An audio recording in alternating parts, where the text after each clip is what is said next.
안녕하세요. 매매 잘 하셨나요? 오늘은 느닷없이 스피드 퀴즈 좀 하고 시작할게요. 제가 지금부터 10개의 종목을 말씀드릴 테니 무엇을 하는 회사인지 특징이 되는 단어로 빨리 대답해 보세요. 셀레믹스, G2파워, 삼영화학, 청담글로벌, 메디콕스, 대동전자, 자이에스앤디, 화천기계, 피코그램, 뉴인텍. 주로 어떤 일을 하는 회사인지 바로 말씀을 하셨나요? 제가 오늘 10% 이상 오른 종목들을 무작위로 말씀드려 본 건데요. 갑자기 이런 질문을 하는 이유는 누가 언제 어디서 물어봐도 금방 대답할 수 있어야 돼요. 어떤 종목이 막 상승하는 게 보이는데 뭐 하는 회사지? 라는 생각이 들면 의문의 일패가 아니라 예상된 일패인 거예요. 그리고 종목을 많이 알면 알수록 특히 매매 경험이 많다면 수익을 낼 확률이 높아지는 건 너무나 당연하겠죠? 그래서 제가 주식 투자 기법을 알려주는 제 친구에게 종목에 대해 수시로 물어보고 오늘은 피코그램이 무슨 회사지? 라고 물어봤는데 정수기 필터 만드는 회사이기 때문에 원자력 관련주로도 엮이고 우크라이나 재건 관련주로도 분류될 수 있어. 일봉 차트는 2차 파동이 나왔고 오늘 오르면 3차 파동 구간이야. 지난번에 매매해서 7% 이상 수익을 낸 적이 있어. 라고 큰 소리로 대답하고 자기가 생각해도 기특한지 룰루랄라 하더라고요. 그런데 여러분, 이 정도는 대답할 수 있어야 이 사람이 주식 투자를 하기 위한 기본은 되어 있구나. 이렇게 얘기할 수 있어요. 여러분들은 어떠신가요? 구독, 좋아요, 알림 설정을 잘 해놓으시면 마법 같은 행운이 찾아올 수도 있습니다. 저는 오늘 세 종목 매매 대응을 했는데 여러분들한테 도움이 될 만한 한 종목만 설명을 드릴게요. 여러분들도 그렇게 하시겠지만 단타로 매매할 종목은 전날 미리 선정해 놓고 여러 가지 시나리오를 짜서 대응을 하는 게 좋은데요. 그런데 막상 당일에 본인이 뽑아놓은 종목들이 수급이 들어오지 않을 수 있잖아요. 그럴 때 하는 방법을 알려드릴게요. 우선 간단한 조건 검색식으로 2% 이상 갭이 뜨는 종목을 발견할 수 있게 만들어 놓으세요. 이건 너무 간단한 거니까 금방 하실 수 있죠? 초보분들을 위해서 제가 설명드릴게요. 우선 주가 범위는 1,000원 이상 20만 원 이하, 즉 동전주나 너무 주가가 비싼 종목은 매매하지 않겠다는 뜻이죠. 그 다음 시가총액, 이건 최소 900억 원 이상. 이것도 너무 작은 소형주는 하지 않겠다는 거죠. 그 다음에 주가 등락률, 이건 일봉전 종가, 그러니까 어제 대비 오늘 시가 등락률이 2% 이상. 이렇게 간단하게 해놓으시면 되고요. 저는 아주 디테일하게 만들어 놓는데 그것까지 알려드리면 여러분들이 자꾸 조건 검색에만 의존하실 것 같아서 일부러 알려드리지 않으니 스스로 다양하게 연구해 보시길 바라고요. 그 다음에 여기서 실시간 검색을 누르면 이렇게 종목들이 뜰 거예요. 장이 좋을 때는 많이 뜨지만 요즘엔 그렇게 많이 나오지는 않을 거예요. 그리고 이제 종목들을 하나씩 살펴보는데 제가 하는 대로 따라해 보세요. 우선 첫 번째, 일봉을 보세요. 최근에 살짝 올라오면서 모든 이평선들이 수렴하고 있고 특히 단기 이평선들이 정배열이 되어 있는 종목을 고르세요. 아마 여러분들은 저랑 조금 다르게 나올 수는 있는데 몇 개만 사례로 보면 우선 자연과 환경. 지금 단기 이평선들은 뭉쳐 있는데 중기 이평선들이 위쪽에 있죠. 그 다음 애니 능률. 역시 121선이 위쪽에 있죠. 그리고 이노시스를 보시면 이평선들이 뭉쳐 있기는 한데 지금 올라갔다가 내려오고 있는 모습이죠. 그리고 뉴인텍을 보시면 지금 단기, 중기 이평선들이 모이고 특히 단기 이평선들이 정배열로 되어 있죠. 그럼 이 종목은 차트가 괜찮다라는 생각이 바로 들죠. 이 회사는 전기차 필수 부품인 축전지와 증착 필름을 제조하고 판매하는데 현대차의 핵심 협력사죠.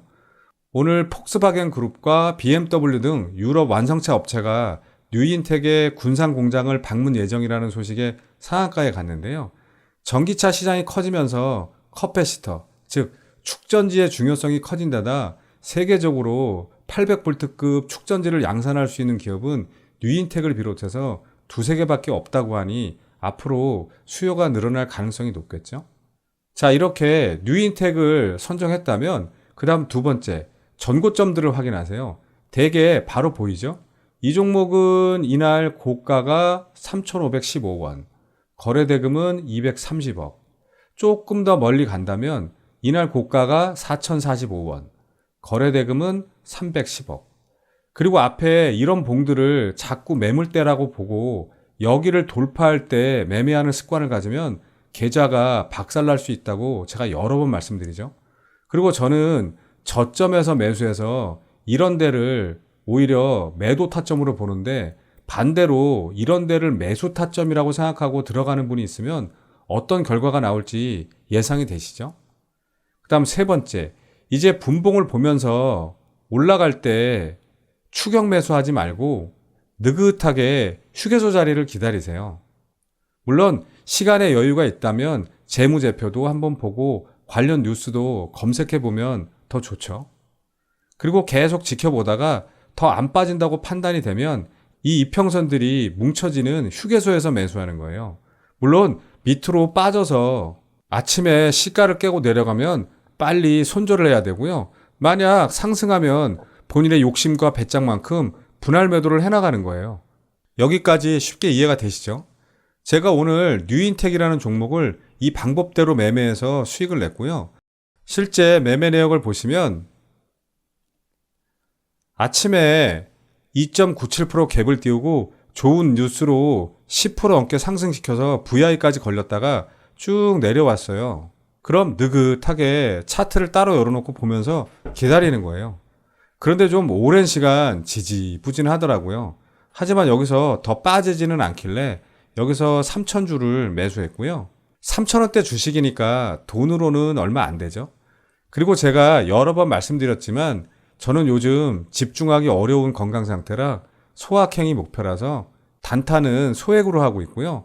아무튼 여기서 수급이 들어오길래 일단 5% 넘는 수익 구간에서 50% 매도했고요. 그리고 쭉 밀려서 내려오길래 제 매수가 근처에 오면 매도하려고 했는데 좀 버티다가 다시 올라가더라고요. 아마 여기서 21선을 깨고 내려왔으면 전 100% 매도했을 거예요. 그리고 생각보다 수급이 엄청 강하게 들어오더라고요. 저도 사실 많이 놀랐어요. 그리고 2차 VI까지 가겠나 싶어서 그 아래에 좀 여유 있게 남은 물량의 50% 매도대기를 걸어놨는데 여기서 운 좋게 잘 체결이 되었고요. 그런데 2차 VI를 찍고 내려오더라고요. 그래서 나머지 물량은 얼마 안 되니까 편하게 지켜보다가 여기서 11선을 깨고 내려올 때 전량 매도 처리했어요. 그리고 여기서 21선까지 깨는 것 같길래 에이 잘 팔았다 생각했는데 갑자기 엄청난 수급이 들어오면서 상한가까지 가더라고요. 한마디로 헐이죠. 이게 여기서부터 상한가까지 9%가 넘어요. 그래도 저는 이 구간까지 수익을 내지는 못했지만 그래도 10% 정도 수익을 냈기 때문에 만족하고요.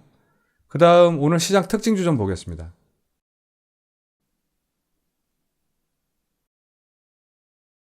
제가 조건 검색시까지 설명하느라 앞에서 좀 시간을 많이 써서 좀 간단하게 설명드릴게요.